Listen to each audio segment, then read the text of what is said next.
ደርሶባት ሉልም እሷ ፍለጋ ኤልሳ ፍለጋ መጀመሪያ ገጠር ሂዶ ነበረ። ኤልሳ እንዳላገኛት ተመልሶ መጥቶ ነበር። በመጨረሻ ደግሞ ህይወት እዛ እንዳለች ምን ጋር እንዳለች ቤተሰቦቿ ከጠቆሙ ወንድሟ ከጠቆመ በኋላ የት ከተማ እንዳለች እያንዳንዱ የሉል ካስረዳው በኋላ ሉል ምንም ነገር ሳይገተው ቀጥ ብሎ ቴዲም ይዞ ሂዶ ነበር። እንደምታውቁት በዛ ሰዓት ብዙ ሆኖ ነው የሄዱት የነበረው። ብዙ ሆኖ በሄዱ ሰዓት እሷም ተገኘች በቁጥራቸው ስር ውላ እያንዳንዱ ነገር ይሄ ስራ በሙሉ ኤፍሬም እንድሰራ ያደረጋት።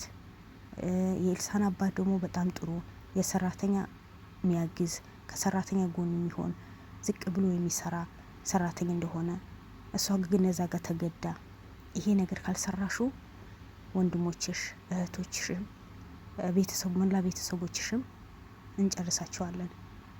ያማ የኤልሳን አባት ወይስ ያቶ ተፈሪ ሚስ ሆነሽ እዛ ጋር መቅረብ ሳላይ ሆነሽ እዛ ጋር መቅረብ አለብሽ ተብዬ ነው ብዙ ብር ተከፍሎኝ ነው እዚህ የመጣሁት ብላ እያንዳንዱ ነገር ምንም ሳታስቀር በዛ ሰዓት የሉል ነግራው ነበር። ሉልም እውነት አምነዋት እሱ እዛ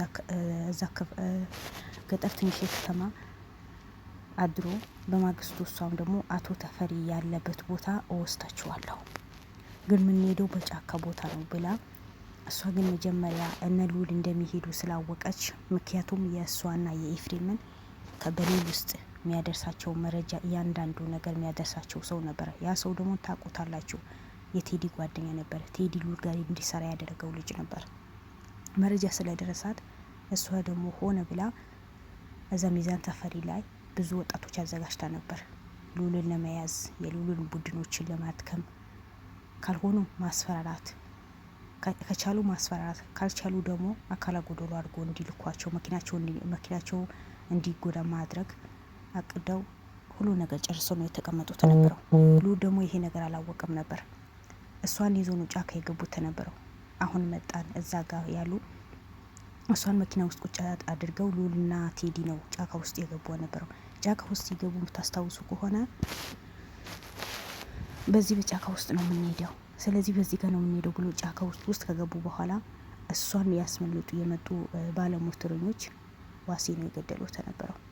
ዋሴን ገለው ዋሴን ወቅተውት እሷን ይዞ ጠፍቶ ነበር። የት እንደወሰደች የት እንደገባችና የት እንደወጣች ጠፍቶ ነበር። ዛሬ እንኳን ደስ አላችሁ። አዲስ አበባ ከኤፍሬም ጋር ተጣልታ አዲስ አበባ መታለች። አዲስ አበባ መታ የወንድሟ ጓደኛ ቤት ቁጭ ባለችበት ነው ሉልን ጠቆማ ደርሶት በሉል እጅ ገባችሁ በቁጥጥር ስር ውላለች። እንኳን ደስ አላችሁ። መጀመሪያ ከአቶ ኤፍሬም የሚሰራ አንድ ወጣት በጎ ስራ የሚሰራ የአቶ ኤፍሬም ድርጅት ወንጀል እንደሚሰራ መጥፎ ነገር እንደሚሰራ ከገባው በኋላ ከዛ ወንጀል እንዲወጣ ወጥቶ የሉልን ሙሉ በሙሉ መረጃ ምን እንደሚሰሩ የት እንደገቡ ማን ላይ ቅድ እንደወጣ ማን የቱ ጋር እንዳለ እያንዳንዱ ለሉልን ያቀብለው ነበር። ናቲ የሚባል ልጅ ያ ልጅ ደግሞ ዛሬ ህይወትን አዲስ አበባ እንደገባች አጣርቶ የት ቤት እንዳለች ምን እንደምትሰራ ተደብቃ እንደተቀመጠች ውጭ እንደማትወጣ እያንዳንዱ ነገር መረጃ አጣርቶ የሉልን መጥቶ ነግሮት ከሉል ጋር አብሮ ሄደው ነበር።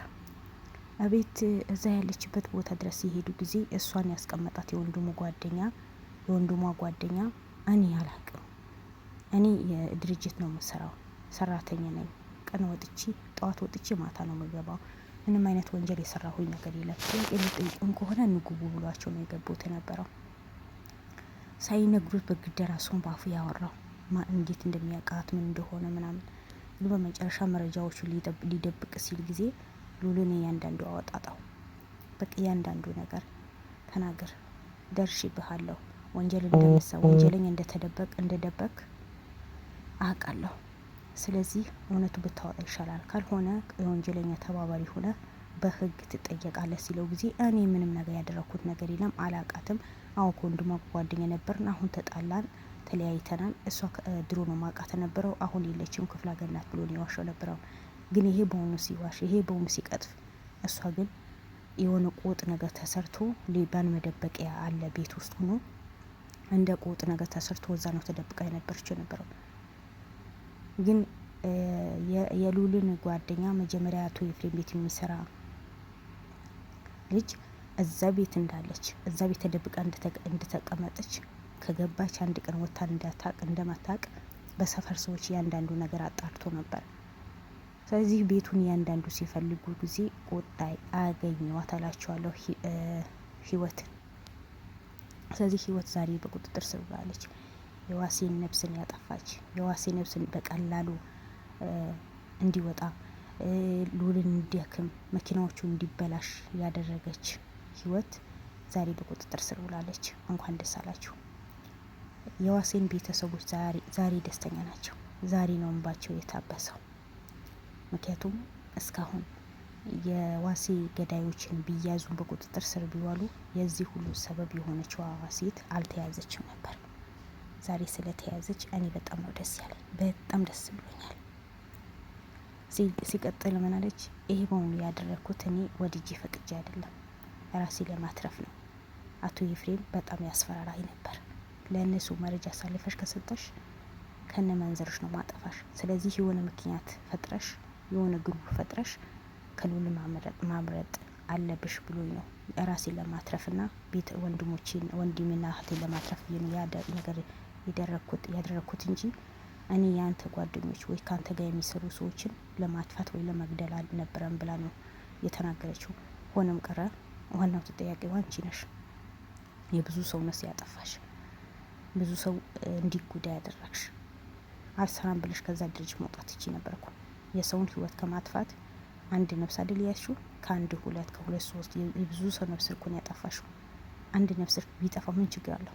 ወይም የህግ ቀጥታ ሂደሽ ለፖሊስ እጅ ሰተሽ ለህግ አሳልፈሽ ብትሰጪ ዛሬ ይህ ጉድ ማመጣ። ጫካ ውስጥ ባትገቢ የዋሴ ባለሞታ። ዛሬ እያንዳንዱ ነገር እናገራለሁ። ኤፍሬም ያደረገውን ጉድ በሆነ እነግርሃለሁ። እኔ ወድጄ አይደለም ዋሴ በመሞቱ እኔ በጣም አዝኛለሁ፣ በጣም ተከፍቻለሁ። ስለዚህ እኔ በማላውቀው ጉዳይ ነው እንደዚህ ነገር የሆንኩት እንጂ እኔ ሆነ ብዬ አይደለም። ይቅር በሉኝ ነው። እንዴት ነው ይቅር የሚባለው? እንኳን ሉል ይቅር ቢልሽ የሉል ክሩሞችን የነስራን ክሩሞችን ዝም አይሉሽ።